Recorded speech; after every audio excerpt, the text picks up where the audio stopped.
We are now live. Nice. What is up, guys? How's it going? I told y'all in the last couple of videos, I think on every single video so far on the channel, I was gonna have my friend Jake be on this video. This just happens to be him. I'm friend Jake. This is the one that's helped me get along spiritually a lot. And he's introduced me to a lot of different things and helped me to understand a lot of different things. And I'm gonna go ahead and say ahead of time, if I start talking funny in any part of this video, it's nothing for you to worry about. I got new teeth and I'm still adjusting to them. And I find myself talking really, really funny during it. So now, you want to flip the switch over there? Get everything I feel like I'm lit in up. Walmart now. Cool. All right. And before we fully start, I do want to say a prayer though. For sure. All right.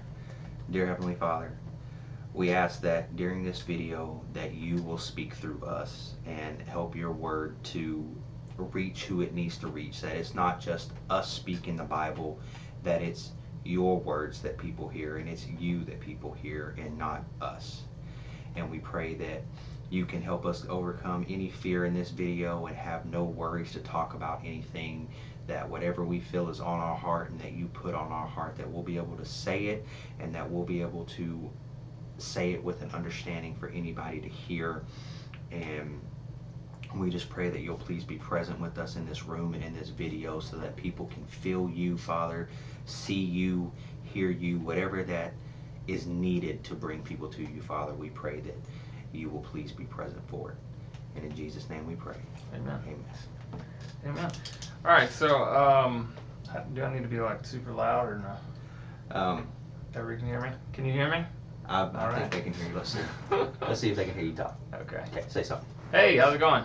Yeah, see this Can you little hear me? white bar right Okay, cool. Sweet. Yeah. Sweet. there. So, Sweet. yeah, Okay. if that's picking you up, then more likely it's Gotcha. picking everybody up. Okay.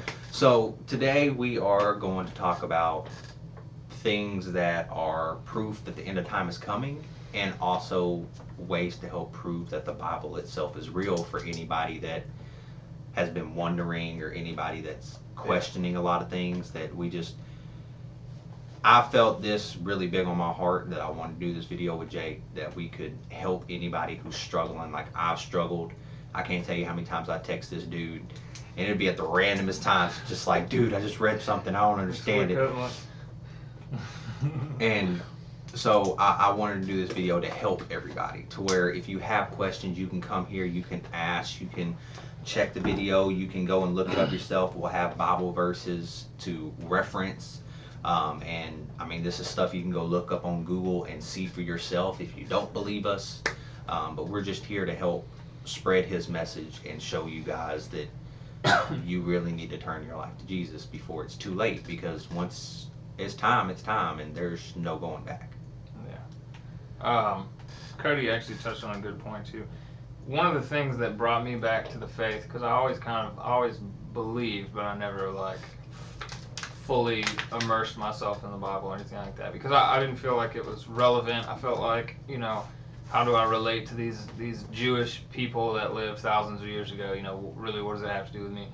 And one of the things that brought me back in was I started noticing things that were happening in the news, which we have a whole list that we're going to talk about, but it really, stuff that was in the news that was written down in these ancient manuscripts thousands of years ago, and I couldn't figure out, like how do these guys know that? How did the Bible know all of these things that are happening right now? Like, how do they know that? And it freaked me out, and it really brought me back to the faith. And it's one of the differences between the Bible and all other religions, all other philosophies, books, whatever, is this thread of prophecy that goes throughout the whole Bible. Like, I can't remember how much percentage of the Bible is prophecy, but a lot of it. And I think it's for this reason, for the understanding of, if the Bible says this is going to happen and it happened, we can look back through history and see that it happened. And it says this is going to happen and we're in the midst of it happening, then I think it can really give us strength to believe that the rest of it that it says is going to happen. And that's really why we go through and we put together this whole list of stuff that has happened, stuff that's happening now, and stuff that will happen, so that ultimately it will help you, you know, strengthen your faith. Like, it's helped me a whole lot. So, you have anything you want to add to that before we get going?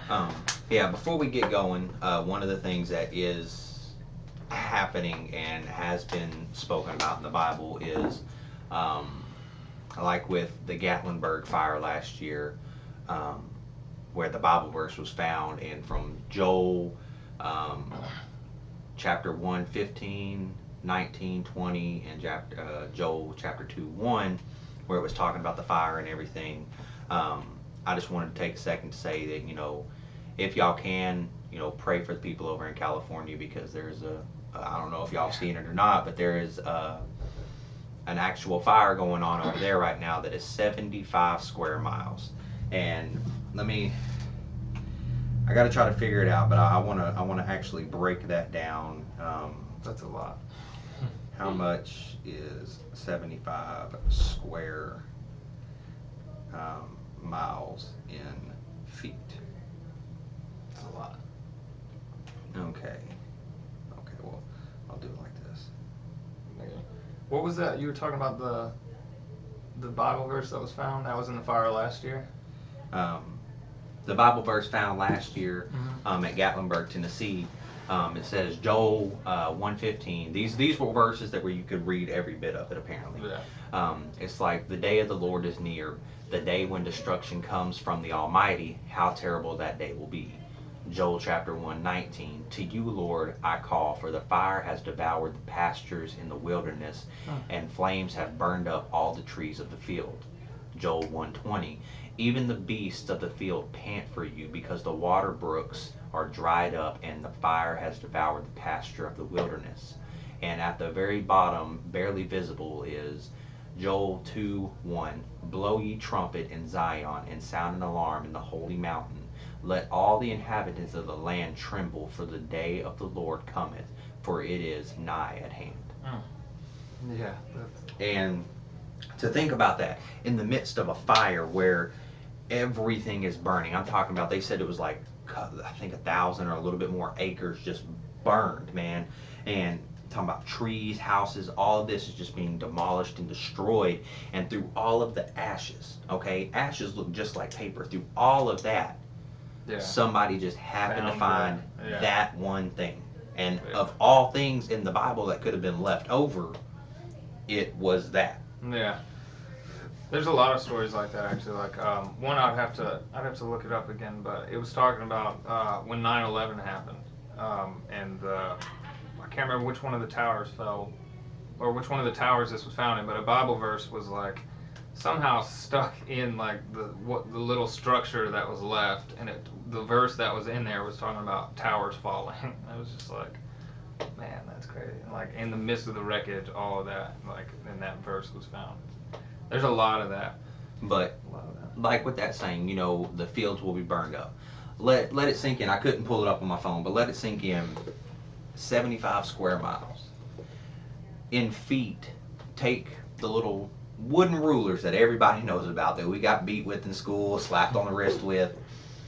When you let that sink in, I did the math the other day. I can't remember the exact number, but it'd be the same as laying out one in front of the other over 1,700,000 of those rulers. It was like I think it was like 1,700,000, like 84, or 1,784,000, something like that. But it was a ridiculous amount, and that is how much this fire is burning all at once. It's not no and it's fire still here, burning, here. right? Yes, only, they said, last I checked, only 15% of that fire was contained. The rest of it was just tearing away. And so I just want to take the time to at least say, guys, pray for the people, and pray for the firefighters who are out there day and night, not getting any sleep, that are, away from their families, and the families that are, suffering from all this, because that's the only thing that can save us in these times of destruction, and things that are happening, is prayer and everybody coming together. So I just wanted to take the time before we full on started to at least say, pray for these people that, are struggling right now. as things have to happen, of course, as the Bible itself has said, things have to happen for it to come. Yeah. All right. Well, one of the first groups of things I want to talk about is all of the stuff. If you've watched the news at all for the last like 3 years, then you've seen some of what's happening in Syria. There's been a civil war going on for the last I don't know how many years. I think like 6 years or something. But Syria has been around for a long time. It's been a city since Paul in the Bible, when Paul was on the road to Damascus, Damascus being the capital of Syria. And it's been around before then. It's like a 5,000-year-old city. And one of the verses in the Bible that talks about Damascus was in Isaiah 17. And Isaiah talked about the future destruction of Damascus. He said that Damascus would become a ruinous heap. And like I said, Damascus has been a city for the last 5,000 years. It's been overtaken, it's changed hands from ruler to ruler, but it's never been a ruinous heap. And what we see now, I mean, you can go to Google, type up Damascus before and after. Yeah, I may put some of the images in the video. Because it's insane, man. Like, it's you see the same picture of the same area in the city, and then that was a few years ago, and then you see another one right next to it. It's just like it's horrible. But it's not that it's fulfilled yet, but it's more fulfilled than it has ever been. You know, if you look at it, it's like literally becoming a ruinous heap before your eyes. And most of the people have fled from Damascus, which was another prophecy in Jeremiah 49 and 24. It talks about Damascus becomes feeble and her people flee. Everybody on the news is talking about the refugee crisis that's happening. You know, millions of immigrants coming from Syria, and as Damascus becomes more feeble, as all of these attacks, the civil war, all of these countries trying to liberate Syria from terrorism and, you know, all this other stuff. And in the midst of it, the people are being destroyed, people are fleeing, the city's being destroyed, you know. And then another one about Syria was Amos 1 and 5, and it says that refugees would flee from Aram, and Aram was Aleppo, would be the modern city Aleppo. And that's also being fulfilled. I mean, you see there's literally millions of immigrants from that area that are coming all to every nation, you know.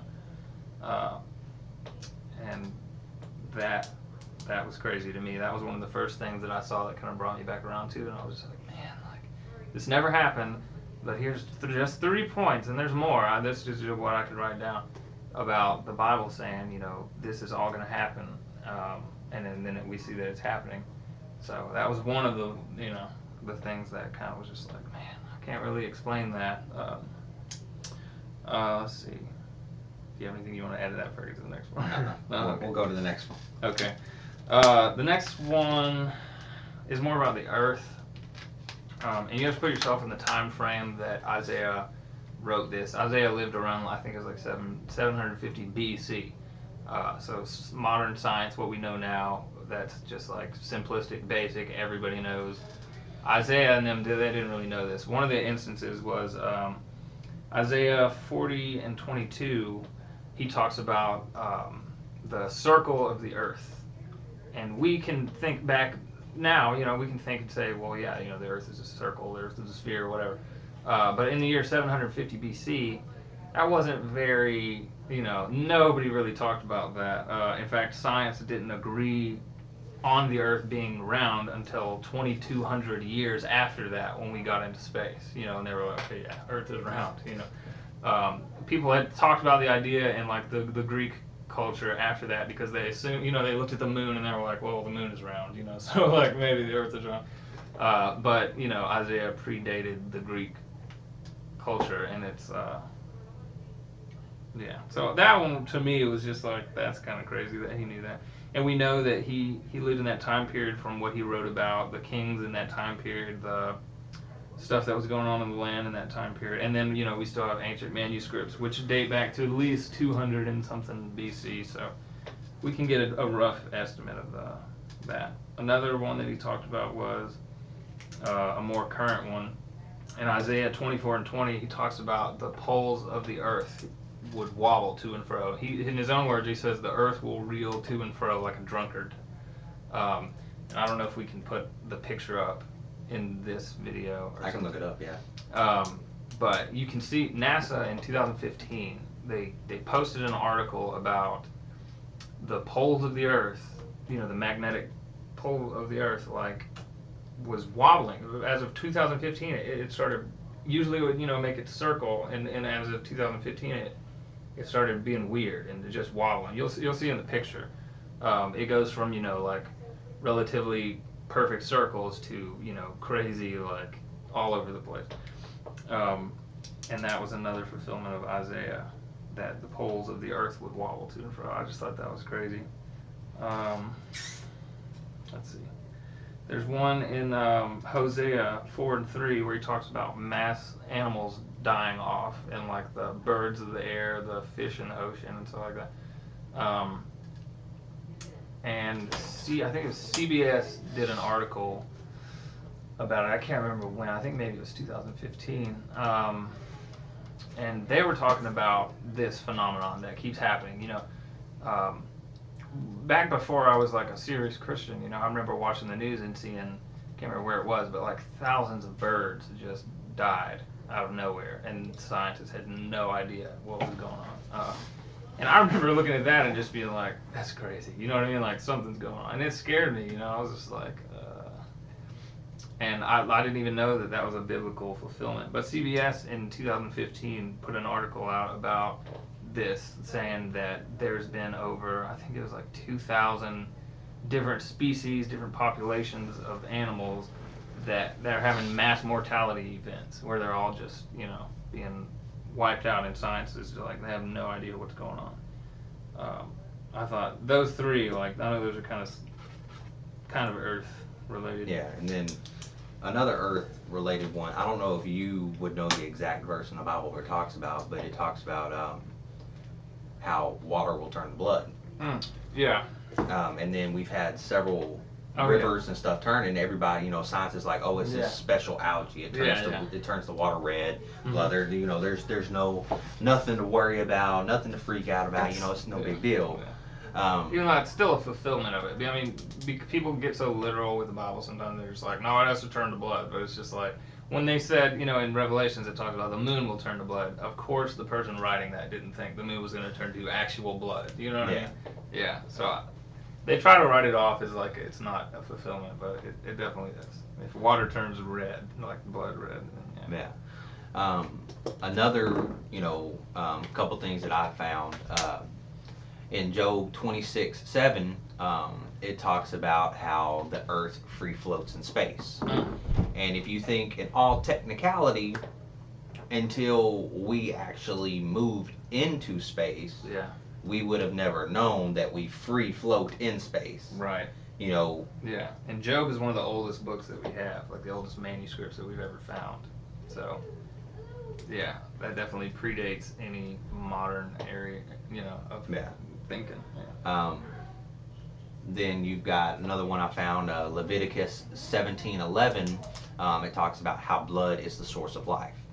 And I mean, it don't take a scientist to realize that without blood you can't live. See, they didn't know that back in the day. They used to, they would, if somebody had a disease or something, they would cut themselves. They would have surgeon doctors back in the day, and they would cut people so their blood would drain out, and they thought you could drain out the disease. Yeah. Yeah, and I wonder how long it took for them to figure out. And then people would die from this. Yeah, and they would use they leeches. Think it's the disease and all like this, and then come to find out, you can't live without your blood.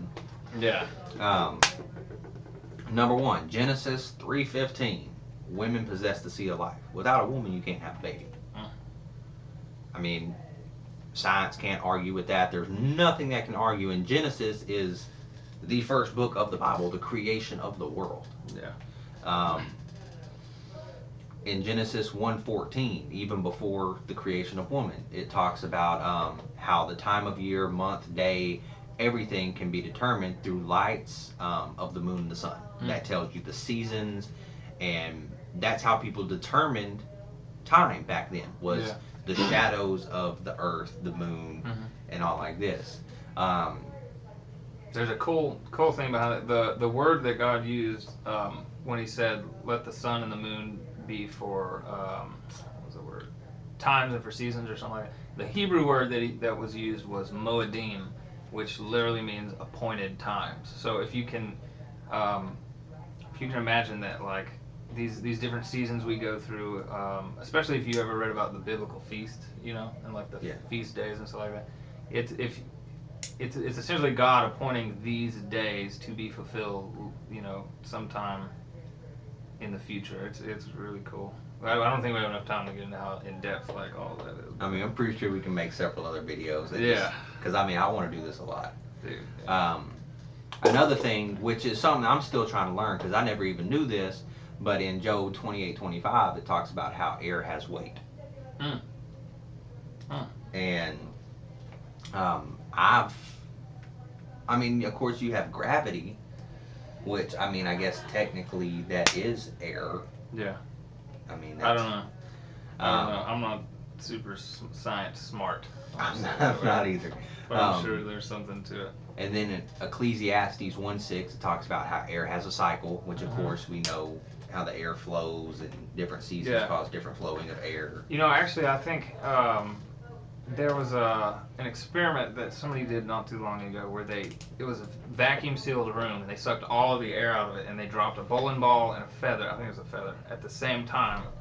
And they wanted to see without air in the room if it would fall at the same time, and they fell at the same time. Like we'll maybe have to put up that video, but that would actually kind of coincide with the air has weight thing. You know what I mean? Yeah.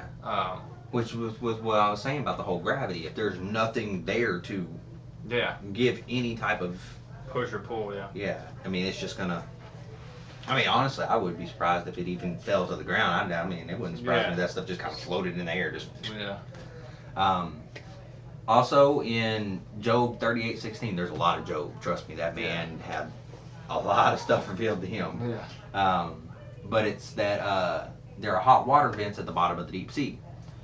This wasn't verified until about the 20th century with submarine technology. I mean, we couldn't go to the bottom of the sea. Yeah, no, the pressure would cave your head in. So, sure. Especially Job. Yeah. Like I said, Job is the oldest book, the oldest manuscript. I hate calling them books because when you say the Bible or the book of the Bible, people are just like, ah. If you say manuscript, it kind of puts it in that, Yeah. And I mean, you got to think, isn't Job Old Testament though, right? Yeah. So, I mean, this is before these are Christ thousands and thousands of years old, talking about things, these things at the bottom of the ocean, and we didn't find out until recently. I mean, the 20th century, that's recent. Yeah. And then you got Proverbs 14:30. There's a relationship between mental and physical health. And this is something that's been developing for ever since psychology started. The process of what causes people to have mental disabilities, and what's the reason behind it. And that's where we've learned the physical attributes of abuse and drugs, alcohol, all these physical addictions or problems that we have can lead to mental disabilities or causing others to have the mental disabilities. Yeah. And I mean, you think about that, Proverbs, that's Old Testament as well, talking to us about what's going to cause us to have physical issues, what's going to cause us to have these mental issues. Yeah. And, it's like, hey, it's been here this whole time. Y'all are struggling. Yeah. It's like, I've been telling you this for years now. Yeah. And then another one, me and him were actually talking about, in Leviticus 13:46, it talks about diseases can be spread by air, by contact, and stuff like that. But nowadays, it took a long time before we thought that, because like you said, we always, they thought it was just the blood. So you cut the blood. They never thought that the air is what's causing this to go, or this mosquito is causing it. Yeah. You kissing somebody has caused this. Coughing in somebody's face, yeah. So, I mean, on top of what he said, and then on top of the couple things I found, this is all like most older testament before Christ, before technology, before anything, and it's telling you everything you need to know about Earth, about things that are here. Yeah. And it begs an explanation, for sure. That's like I said, one of the reasons. And I mean, you're not going to find stuff like this in any other book. except for stuff alluding back to these same prophecies. You know what I mean? It's one of the stamps of, like, to me, it's a stamp of God's, like, you know, this is legit, this is authentic, because you're not going to find this thread of prophecy in anything else. You know what I mean? And it just shows, you know, man, it just shows this was inspired. You know what I mean? It just shows that God had something to do with this, because no person, just regular person, just knows any of this was going to happen. You know what I mean? Like, and see, not only that, it's the creation of it when you look at it, because, you know, speaking a lot on Job, when God comes down to Job, after Job's, you know, sitting here doubting God, thinking he's wrong, he's like, can you do this? That was one of my favorite verses. Where were you when I laid the foundation of the earth? I was just like, it's like, were you there watching me? Were you doing this? It's like, can you take your right hand, make it of a god, and do this? Yeah. He's like, if you can, then by all means you have a right to judge everything that I do. Yeah. And then Job's like, well, I can't. He's like, I didn't ask you if you can. I said to answer my question, can you? And, you know, it just goes on. It's like, yeah. Oh, yeah. Answer me.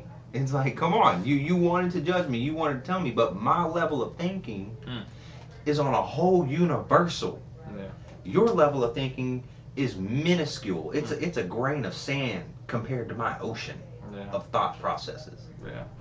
Joe, a lot of people miss that in Job. They get to the point where it's just like, well, he was a nice guy and all this bad stuff happened, and I don't agree with that. But there's a lot of wisdom in Job. There really is. But see, that's also a lot of things that come with Job is people question, you know, it's like the devil denied him. But you got to understand, the devil still answers to God.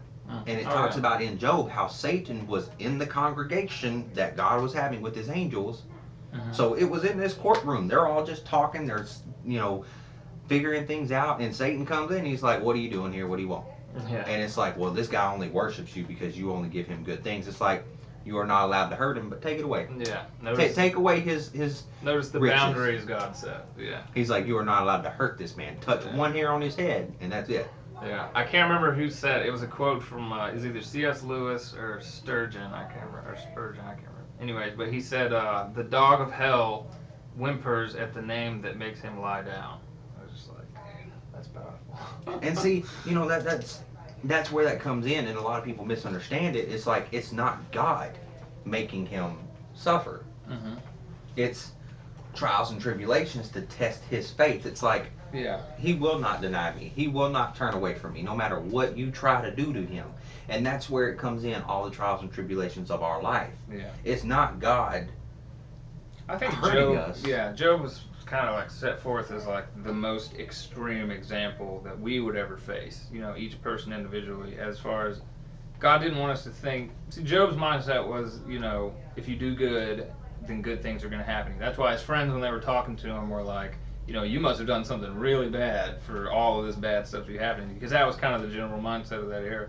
But in Job's story, we see that, you know, chance happens to everybody. Bad things happen to everybody. We live in an imperfect, fallen world, and we're not, this isn't a terrarium. We're not God's pets. You know what I mean? Yeah. Like, we're here to be refined, to be learned, to become who God wants us to become, you know. Ultimately, better people. But I think God, through Job, wanted to show us, you know, there's going to be times where you're going to suffer. You know, there's going to be times, you know, there's seasons. There's seasons of good, seasons of bad. And how you keep the faith and how you know, hold together while all of this stuff's happening, I think, is the general view of Job. You know what I mean? Yeah. Like, that's sort of how I read it now.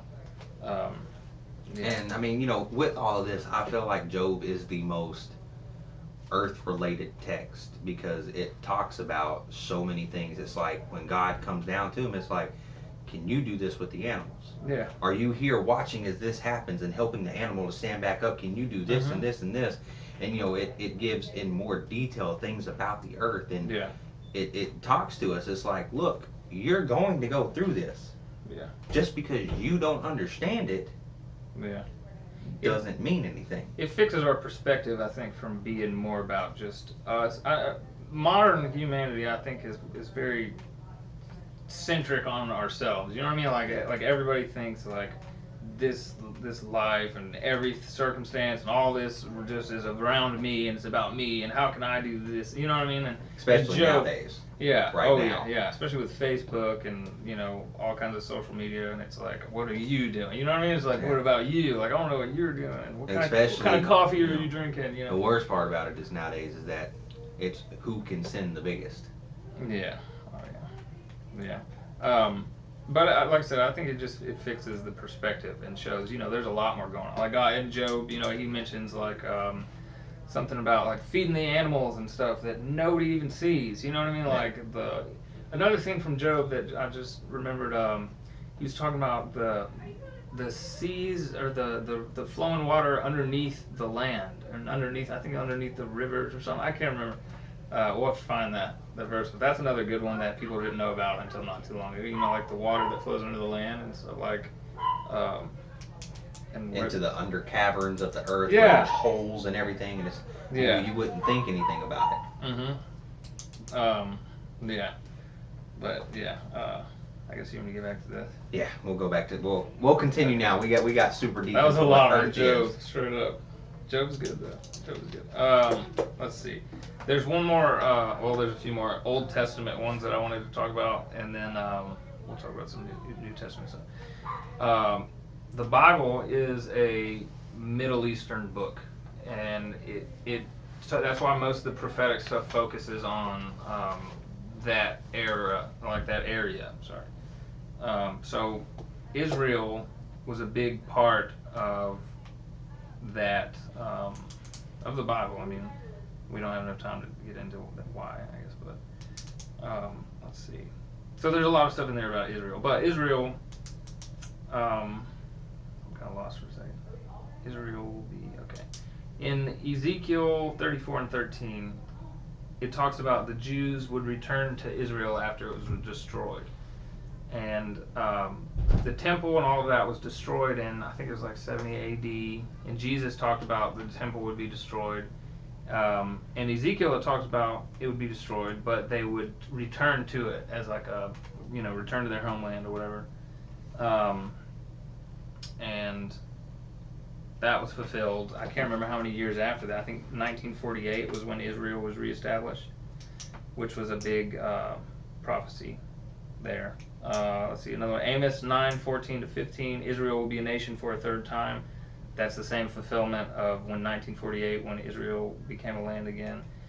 And then Ezekiel and John wrote Revelations, which is a New Testament book, but they both talked about all the nations kind of collaborating together against Israel, which, again, if you watch the news or if you keep up with the United Nations, which is a coalition of all these nations, they're turning against Israel. Like, essentially at every meeting they have, they're trying to get Israel to agree to something where they can take control of this, or they can take this away from Israel, and they want, especially sovereignty of Jerusalem, which is like the would be capital of Israel, which is another verse. I didn't even write that one down. It's somewhere in Revelations, but and you see stuff like that, and it's like, well, why? You know what I mean? To me, like, it's never made sense, because when you look at Israel, another one I didn't write down, in Ezekiel, it talks about Israel would be surrounded by enemies. And we'll definitely have to put that picture up there, because I don't know if you've seen it, but Israel is the Jewish nation, and it's surrounded on all sides by Muslim majority nations. You know what I mean? Which is like, and that in itself, it's so small. Israel's so small, and they have yet to be. You know what I mean? Like, all the Bible so far is true in that part. I thought that was crazy. Let's see. I guess we can get into some more New Testament stuff. That's all. And I mean, not only with that, I mean, you look at every time something happens with Israel, it makes big news. Yeah. Like when all these Jews started going back to Israel, like it was all over the news. That's all anybody could talk about was all these people are returning to Israel. All these people are returning to Israel. Everybody's going back to Jerusalem. Yeah. You had celebrities, like big time celebrities that shunned. I'm talking about just got out of the light and left and went to just Jerusalem. Just left and was like, I need to get away. I gotta go back. I don't know what it is, but I can't do it anymore. Yeah. Like Dave Chappelle, he got completely out of the light and went over to the Middle East. He was like, I can't do it anymore. I'm leaving, and just left. And it was just this big, and I'm talking about it, I say it like an epidemic because that's how people treated it. It was this huge thing that blew people's mind that all these people were just leaving and going over here Yeah. and not coming back. I'm talking about leaving families. Mm. Mm. Yeah. Um, that is crazy. There's a lot. Like I said, most of it. If you view Israel as kind of like the barometer of the world, you know what I mean? Like, if you watch, tensions in the world and all of that, it's like, especially biblically, you can tell, when something bad is going to happen because you can see it in Israel. And there's more in Revelations that talks about Israel. Like, eventually, Israel is going to lose sovereignty of Jerusalem. You know what I mean? When that happens, people are going to be, it's just going to be another Bible prophecy that was proven accurate, and people are just going to be like, hopefully, people will see it and just be like, the Bible's real. You know what I mean? Like, hopefully. Um, but yeah, and he talks about the nations coming against Israel, and it's crazy because you can literally watch it in the news. Like, this is super current. Um, we could talk about, let's see, Jesus in Matthew 24:5-8. He talked about an increase in famines, plagues, warfare, false messiahs, natural disasters. And remember when Jesus was around, like in that, was it 30 AD to whenever AD? And go, if we had a graph and you could look from that time period on to this time period, it definitely seems like there's been an increase in everything. Even earthquakes. Like, even earthquakes in places that used to not have earthquakes, which was another thing Jesus said would happen. Like, earthquakes in diverse places. Like, And see, like that's the Oklahoma. biggest thing with earthquakes is that people aren't even acknowledging them anymore. It's happening so much. Yeah, like there used to be like 12 every like 10 years in Oklahoma or something like that, and now there's, I don't know how many. There was a picture I saw not too long ago. I think it's in the hundreds now of like a year in Oklahoma. You know what I mean? It's like Oklahoma. There was another one. There was a huge one off the coast of Russia, I think, like a couple days ago. And I mean, there's not only that. I mean, you've got the one that science is talking about right now, this giant earthquake that's supposed to happen over there California. in California, that's going to put California underwater. Yeah. I mean, The big one. I can't remember what the exact thing, but it's not even California's the only one that's going to be affected. It's several of those states right there will go underwater. Mm. And it'll create a tsunami that'll knock out past California. Yeah. It's scary. It would be scary for me to have to live on a fault zone because all the pipes that run under your house where you get your water and all that stuff. If the earth shifted, like just a couple inches underneath that, all of your pipes are severed. You know what I mean? So that's clean water for everybody. That's sewage. That's all of that. If the earth just does that, and just like solar flares, um, back in the day, solar flares, when they would happen, they didn't affect anything at all. But now that we're in this electronic age, we have satellites and GPS, and however you're watching this on the internet is because of satellites and stuff like that. And if we had a solar flare now that hit us with the right power, it could literally fry our whole power grid. Well, see, they're actually talking about one that's supposed to happen. I don't know if it's already passed, the one that they were talking about, but they're on the news for a little bit. You would know. You wouldn't have electricity. You wouldn't have Well, stores. no, I don't know if it's happened yet or if they said it's calmed down. But they said there was supposed to be one they were watching. Oh, where I can't remember exactly when, but they were talking about it, and it's supposed to hit us, and it was supposed to set the world back 100 years. Like, that's how big this solar flare coming off the sun was. And they were like, y'all don't understand. You need to prepare, like, stock up. Like, this is going to create mass chaos and anarchy, and people are going to start killing people. Like, this is a really, really bad moment.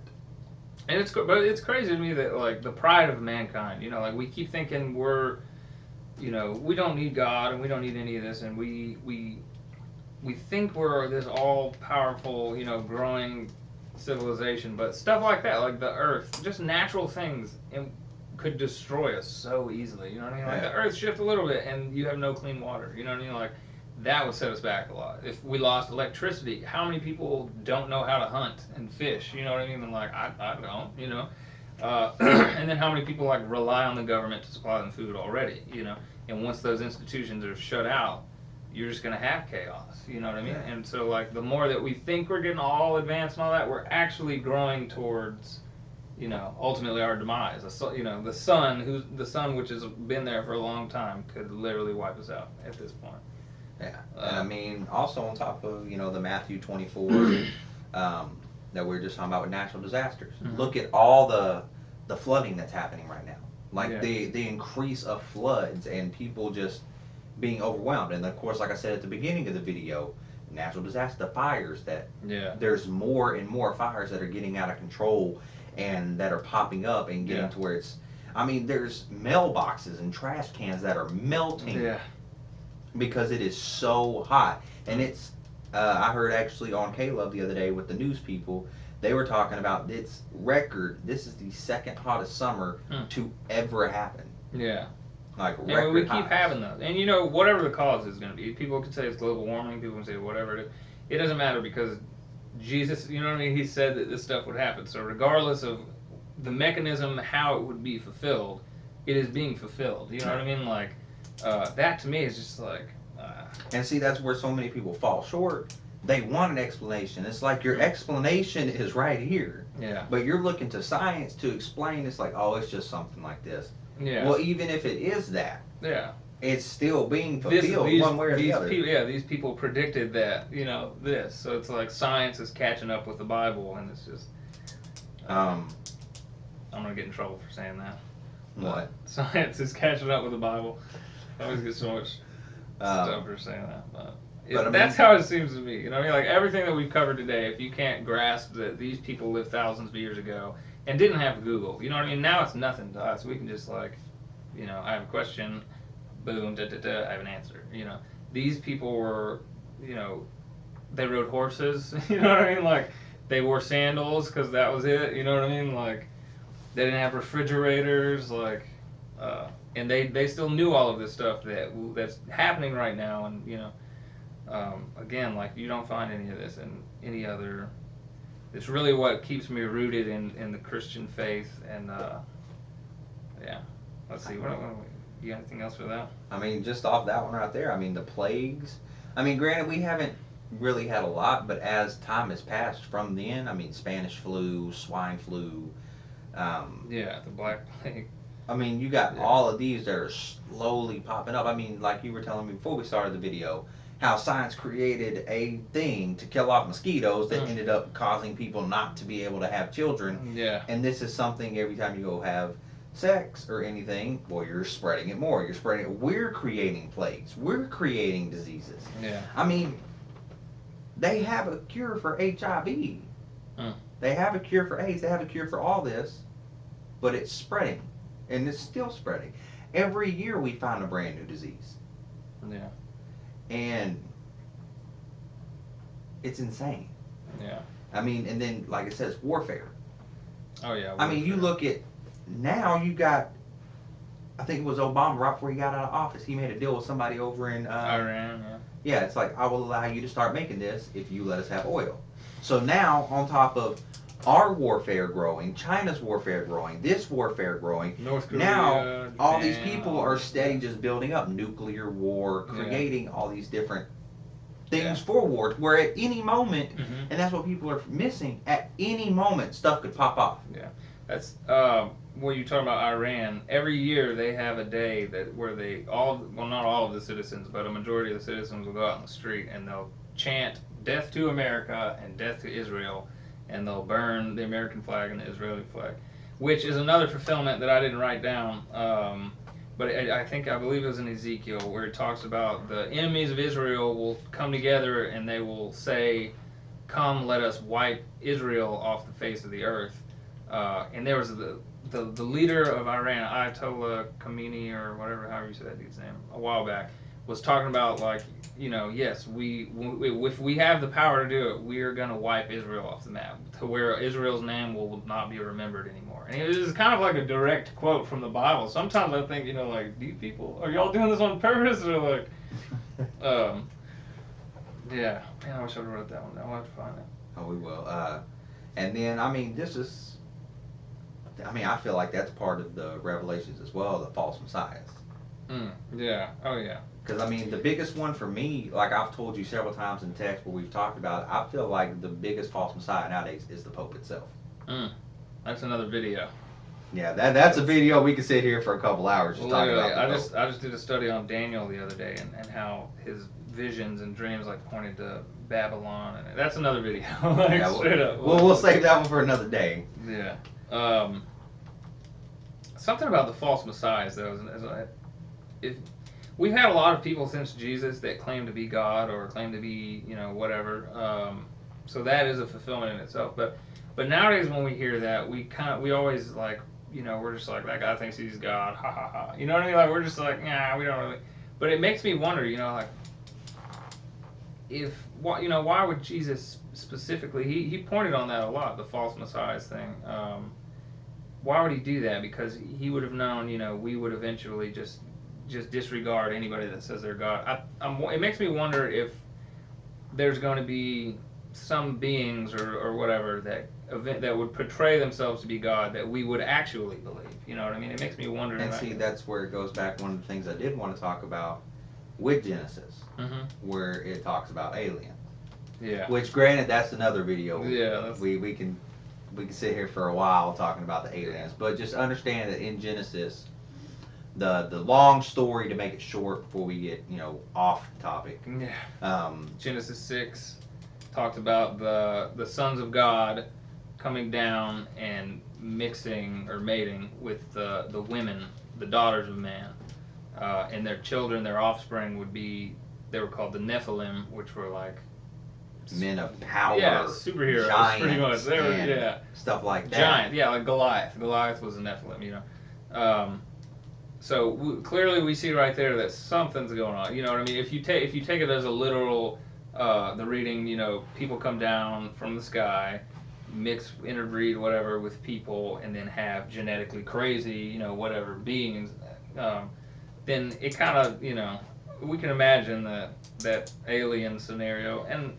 that really is another video. But just to like touch on that part for a second, if you look at the modern day like abduction theory, people. Generally, the story goes, the parallels between all of it is that people get abducted, taken, and then they have these experiments performed on them, which are most of the time sexual experiments. Yeah, probing, messing with the anal. And like sperm implantation and eggs taken out, and all of this stuff. And I mean, if you look at it, if you go back to Genesis, it's the same thing. You know what I mean? Like the people from the sky, whatever you want to call them, mixing with people to try to make this genetic something, you know what I mean? And they're doing the same thing, which was another fulfillment of what Jesus said, that it would be like as in the days of Noah when Jesus returned. And that's another sign for the proofs of the Bible. For the times that we're in right now. Yeah, and I mean, that was the times of Noah. Yeah. Not only is there a lot of alien, I actually saw somebody the other day, man. It was mind blowing. This dude. I thought you were gonna say I actually saw an alien the other day. He was crazy. No, but you look at some of the people nowadays that are 7, almost 8 feet tall, and it's like. Yeah, I mean, I'm not gonna say he's an alien. No, like there's somebody that went to my church, man, that was mind blowing. Like his body didn't look right. Yeah. But he was tall, and his body, I'm talking about like limbs were like twigs, bro. Like it didn't look right. And it's. We're not saying that everybody that has deformities is an alien. It was just. Yao-Ming's not an alien. No, probably. I mean, I don't want to talk bad about nobody, and I'm not trying to down nobody when I say this. It's just you start looking at the Bible where it talks about giants, and then all of a sudden you have these people that just tower over everyone. That's a big theme in the Old Testament too, is like the Canaanites and the all the ites, pretty much. You know what I mean? Like it talks about they had to battle giants and they had to do all this stuff, which was another reason I think if you read through the Old Testament with this stuff in your mind, it helps make sense of stuff. Like one of the questions that was always hard for me to answer was, like why did God tell the Israelites to kill the Canaanites and kill the Ammonites and kill their animals, you know what I mean, like, and their wives and all this stuff, and it was like that does seem kind of harsh. But if you keep all this in your mind with the stories about the giants and stuff like that, these were people that had all of these were hybrid people, you know what I mean? These were genetically altered people that did horrible things. Child sacrifice. They were like Cannibalism. yeah, rape, like all whatever they would do it. That was and God was just like trying to rid the earth of these altered people.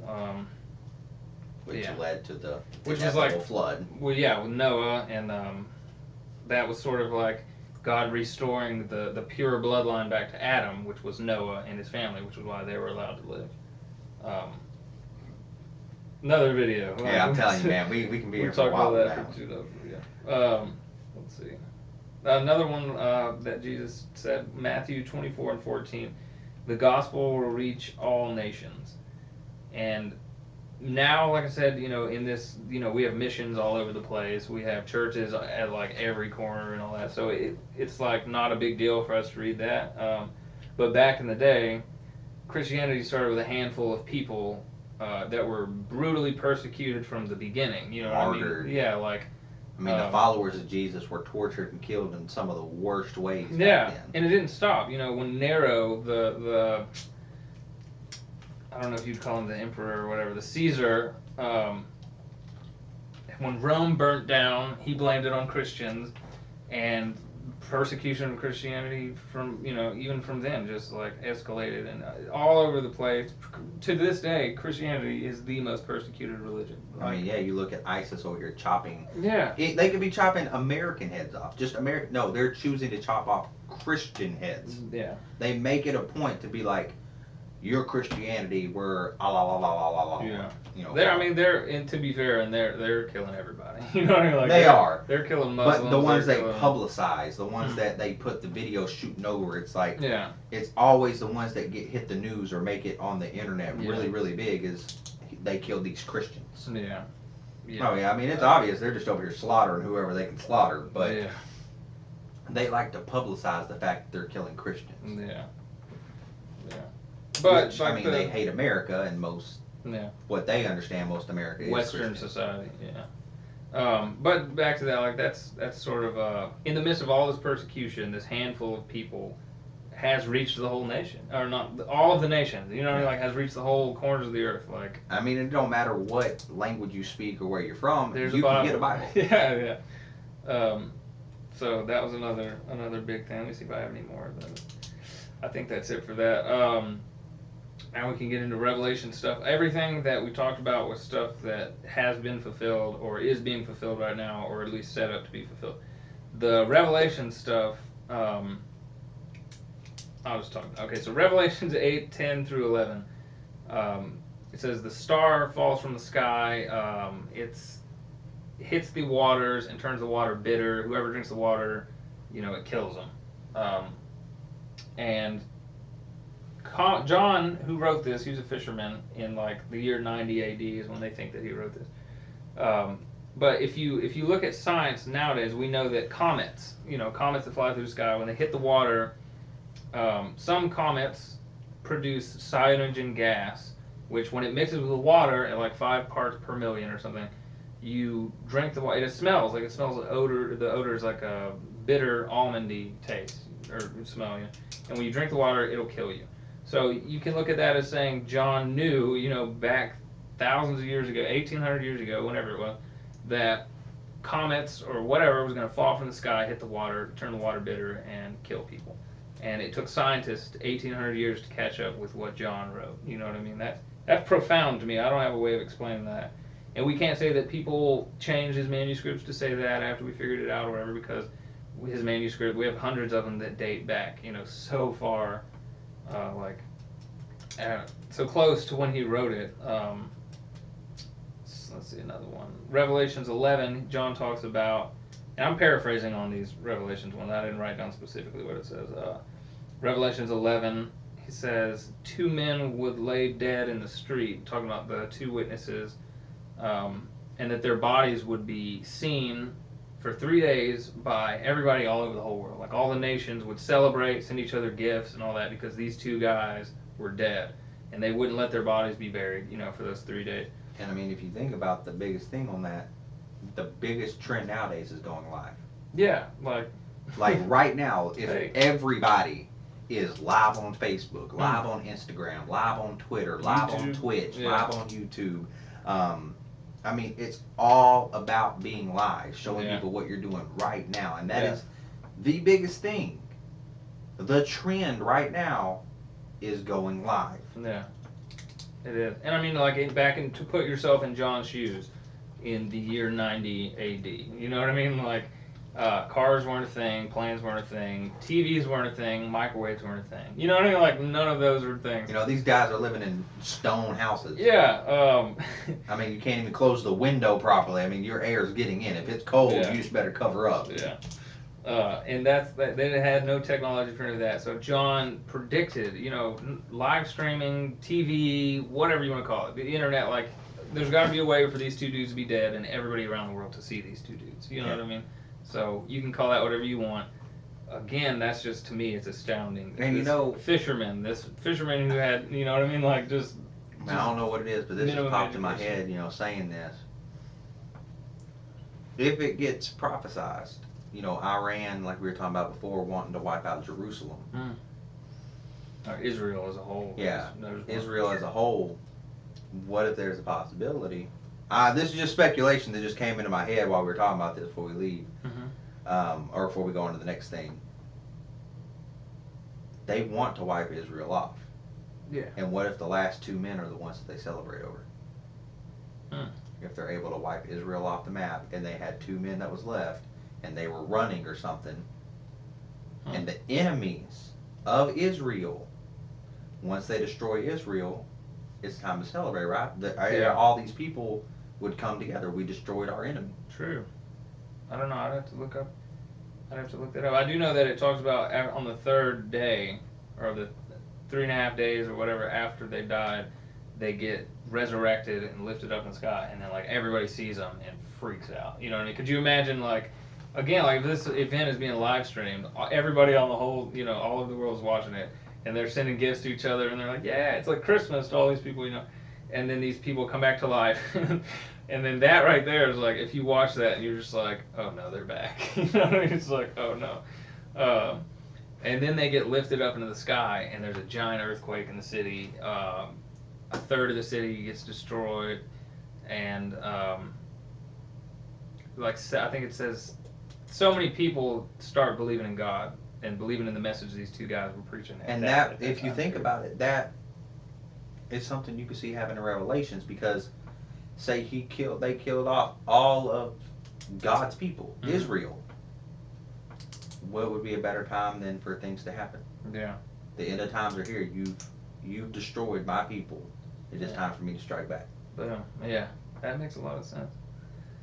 Let's see. The last one that I have on here that I wanted to talk about was Revelation 12.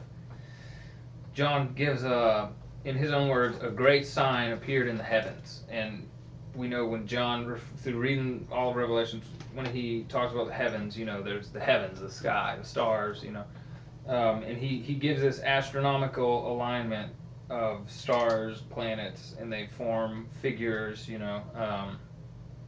and through astronomy programs and stuff like Stellarium online, we're able to see these alignments. We're able to go through thousands of years and pinpoint, when is the I can't remember the exact verse or whatever. It talks about a woman clothed with the sun, with 12, or with the moon at her feet or something like that. We'll post a link or something to a better breakdown of all this. But essentially, I know I'm being vague about it, but read the link and it will make a lot more sense. Essentially, this alignment has not been fulfilled to its entirety, and until this year, until September 23rd of 2017, this alignment has never been fulfilled all the way. It's been closed. Definitely read the link. I know I'm being super vague about this, but it's insane. There's just too much detail for me to just get into, but yeah, it's being fulfilled this year, and it won't happen again for I think 7,000 years or something, which is insane. It's insane generally that just all of this stuff is happening in the same collection within 70 years. It seems like. But see, not only that, what I was looking up is with the solar eclipse that's coming. Yeah. You know, that's coming right after the solar eclipse. Mm-hmm. Yeah, August and then September, yeah.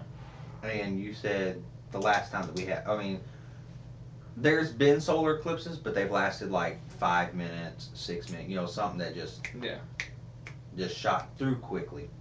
And I actually saw on the news, well, not on the news, but it was on K-Love, where this dude had his grandma write him a letter, and she did this on her own, and it was back when the solar eclipse last happened, and she knew it was going to happen again, and she wrote him a letter telling him, hey, don't open this until this time, and said the solar eclipse will happen at this time. Oh, snap. Check that out. I didn't know that. That's good. And I mean, if you think about it, this is something that everybody's marveling over. Yeah. Because, I mean, this is supposed to be a solar eclipse that's going to last more than just a couple of minutes. Well, it's supposed to go through America, too. That hasn't happened since the Spanish flu, so whenever that was, 1920s or 40s or something, I can't remember.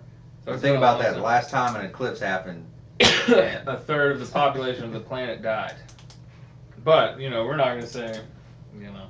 You know, we're not going to be like, oh, God, we're not going to die one time. Blah, blah, blah. I think, you know, and this isn't the first time that there's been this huge amount of stuff happening, especially in September, like the fall. It's all about the fall. It's always the fall. For the last 3 years, there's been this whole. That was one of the things that brought me back in 2015. Was like, I saw all of this stuff happening. The Pope was going to the UN and saying everybody needs to be under this one world system, and everybody needs to do all this and all that. And I saw stuff like that. And I was just like, hold up, you know, that's Revelations, you know. And it kind of brought me back to it. But there's been this ebb and flow. It's kind of like a roller coaster ride of ups and downs and ups and downs. But I will say that this is the most significant that I've seen thus far. You know what I mean? Like it's almost as if since 2015 was kind of warnings. You know, God is like, it's coming, it's coming. Yeah, it's coming. I mean, you look at it's here. You know, everybody's like, "Oh, the end of time is coming," because it was talking about CERN and how it's trying to open interdimensional portals. Yeah, which is if you read their own website, that's they told you. I mean, yeah. the symbol that is outside of CERN is Shiva, the goddess of destruction. Yeah. So, you know, and everybody was like, holy crap, this is going to open up a portal that's going to bring out demons, that's going to bring out all this. Yeah. Granted, the demons are already here. Understand that. There ain't no portal going to open up and some demon going to come out, and that's the first time we'll see a demon. No, the demons are here. I promise you the demons are here. And as proof of that, I was telling him before the video, it clicked on me the other day. Because I'm reading through Luke and Matthew and all the New Testaments right now, and it was talking about Jesus came upon a man who was possessed by several unclean spirits or demons, and they were causing him to cut himself and hurt himself and do these things, and then he cast them into the swines, and the swines all just, for some odd reason, ran straight into the water and killed themselves. Yeah. And I'm somebody who suffers from depression, or used to. Ever since I fully gave myself to God, I have not suffered from depression. I've attempted suicide. I used to self-mutilate myself. Like, I've got places where I put out cigarettes on my body. I pierced my body, ripped them out, and just caused scars all over my body. I cut myself. I used to punch myself, hit my head on stuff. I used to do all these crazy things to myself. And it was because I felt empty inside. Like, I wanted to feel something. So I would hurt myself and still not feel anything, so I would continue to hurt myself, hoping that I could feel something. And, you know, logically, a normal, in their mind person is not going to do that. Yeah. So there has to be something supernatural causing that. Yeah, I definitely agree with that. And I'd say if you're at that point, you know what I mean, where you don't want to reach out to anybody for help, you just want to hurt yourself, or you want to hurt other people, then, you know, at that point, what do you have to lose in praying? You know what I mean? Like, at that point, what do you have to lose in just reaching out for God? You know what I mean? Like, there's thousands of testimonies of people who've been to that point, you know, and then they're just like, before I do this, you know what I mean? Like, God, help me. You know what I mean? And then, like, they're really good testimonies. I mean, you know, that leads to, you know, another topic, like what I saw you post about on Facebook the other day, about the atheist prayer. Where that dude was like, oh yeah, I don't remember everything you said, but he was like, I can't remember specifically what it was, but along the lines of, God, I know that you don't exist, but just in case that you do, you know what I mean? Like, it's like, show yourself to me, and if you do, hey, it was all worth it. But if not, I mean, hey, I just wasted a couple milliseconds of my life, but whatever. it was just to prove that I was right in the first place. Yeah, and then he got his answer and was literally just like changed his entire life. And that's another thing too. When you see those stories about people, like it's one thing to hear, you know, I had this experience and blah blah blah. If the person doesn't change, you know what I mean, then you're just like, whatever, you know what I mean. But when you see these experiences, like near-death experiences or stuff, you know, along that lines, where these events happen to people and it literally changes their whole life. You know what I mean? Like one guy, he had a near-death experience that I watched a while back. He was an atheist professor and died, saw a bunch of stuff, and then came back to life. Changed his entire life. You know, like I think he stopped teaching. He became a preacher. Ended up his wife left him because you know, like his life was literally changed. You know, I see that fruit in people, and it begs to question. You know, like how? You know, like how do these people change? Just like Jesus's disciples. They followed him, they believed him until Jesus was being crucified. And then they all fled from him. You know what I mean? Like even Peter, like denied Jesus 3 times. Like I don't know Jesus. You know what I mean? Like because they didn't want to die. They were terrified of suffering what Jesus was suffering. Um, and then when he died, a few days later, some event happened where his disciples were so empowered to believe that they went openly proclaiming Jesus. You know what I mean? They were like, Jesus is real, Jesus is God. You know what I mean? And to the point of them getting killed, crucified, boiled alive, all of this stuff. So, what event other than the resurrection of Jesus could have inspired these people? You know what I mean? Like to bear this fruit, like to literally, what event would change these people? And that's something that I've yet to be able to find an answer for. You know, some people would say, well, maybe his body was taken out of the tomb or something, but then I don't That's know them about. not seeing it. I mean, just because your body's taken out of the tomb, Yeah. I'm not going to be like, oh, well, his body's not there. Yeah. So I'm going to find a maybe reason. There's got to be a reason. exactly. I mean, the And only even way is you see him. yeah, yeah. And there's tons of more explanations about that too. Like even if his disciples stole his body and they were like, all right, now we're gonna take it serious. You know what I mean? Like, I don't think that would inspire a religious movement that we would still be talking about 2,000 years later if they saw their mangled, bloodied leader's body dead. You know what I mean? Like that would inspire me to do anything. Like I'd be like, I don't want to be like that dude. You know what I mean? I'd be quiet about it to be perfectly honest. But they weren't. You know, they were so blatantly gung ho about it that they just went out and preached preached the word. Um, all of these prophecies um, are important, but the most important thing that sort of all of these people, they all believed there was an anointed Messiah that was coming. They all, you know, foreshadowed Jesus. Um, they all led up to they're all leading up to a point, and the point is the return of Jesus. Jesus, like in Revelations, John talks about, you know, how Jesus returns, sets up his kingdom on the earth, and those who believe in him are given access to be in the kingdom. Those who choose him are able to become the citizens of heaven. Um, and I think that's the more important part. All of these, they're cool, they're interesting, they're fun facts, and they strengthen our faith. You know what I mean? But the main point of it is all of this is pointing to Jesus, and your relationship with Jesus is what matters more than anything else. You know, more than anything that we've said.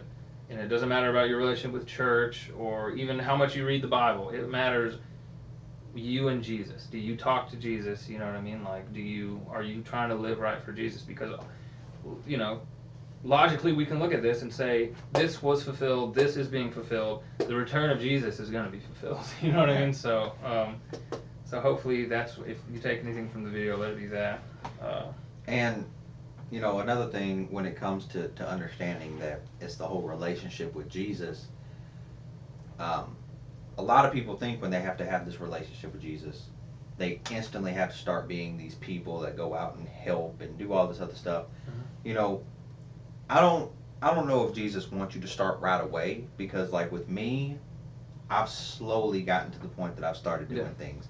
And if you don't start being this perfect person right away, I don't think that God and Jesus are going to hold you accountable. Yeah. Um, It's a process. Yeah. The discipleship process, yeah. But becoming Jesus, becoming like Jesus. yeah, and that's the biggest thing is a lot of these people who claim Christianity or claim to be, churchgoers and stuff that has caused a lot of us to fall off, which, I'm one of them that fell off a long time ago. Um, they're prideful. They're only out for themselves. And, once you fully accept Jesus and you have that relationship with Jesus and you're at that point that you're willing to live for Jesus, a lot of things that people misinterpret is God said it in the Bible several times. It's like um, the people that make it into heaven. It's like you fed me, you gave water to me, you visited me in jail, you did this, you did that, and it's like, when did we do this? It's like anytime somebody that was of me that you helped me. Mm-hmm. So it's not only having that relationship with Jesus, it's spreading that relationship. Yeah.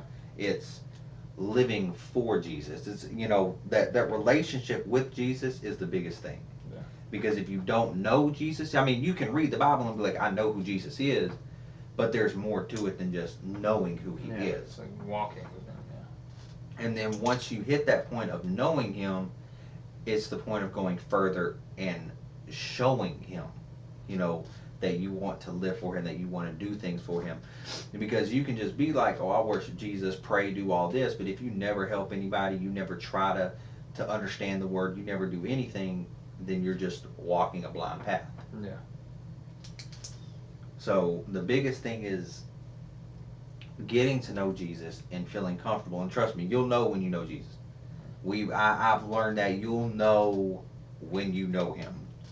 There's no denying it. You'll know when he touches you, when you'll know that he is present. Yeah. And it'll change you. And at that point is where you start growing yourself. And I'll admit, guys, that's something I struggle with, and I've hit him up several times because I'll be sitting here. I'm trying to learn to, understand God and everything, but I haven't even, went back and fully read the Bible. I've read the Bible all the way through twice, but I read it as a book, just like I'm gonna flip through it, read it, and I didn't read it. I just read it. Yeah. And now that I'm going back and reading it, I'm seeing things, I'm learning things, and I instantly am like, well, should I go out and do this? Should I go out and do this?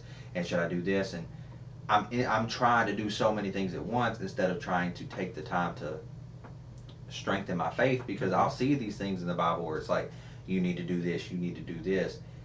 And then I end up feeling like I'm not good enough. I end up feeling horrible. So build that relationship with God, with Jesus. Find that foundation, and then grow. Because if you just start reading and you learn and then you just jump out into it, you're going to trip and fall, and you're going to fall away again, because it's not going to go the way you wanted it to. Mm-hmm. It's like an iceberg. You see 10% of the iceberg at the top, you know? And that portion would be what you do, you know what I mean? What you go out and you do and you help and you do all this stuff. But if that's not based on the 90% underneath that you don't see, the foundation of you, then you have nothing to, you know what I mean? Like, you have no foundation. You would just, I mean, it's just, you're floating. It's, because, I mean, we all have seen those icebergs. Like you said, you have the iceberg that's hidden underwater, but then you have a little chunk of an iceberg that's just floating. There's nothing under the water. It's just sitting on top floating. And if you try to do the works, you try to go out, but you don't have love in your heart. You don't have Jesus as your foundation. You eventually, you're going to melt down.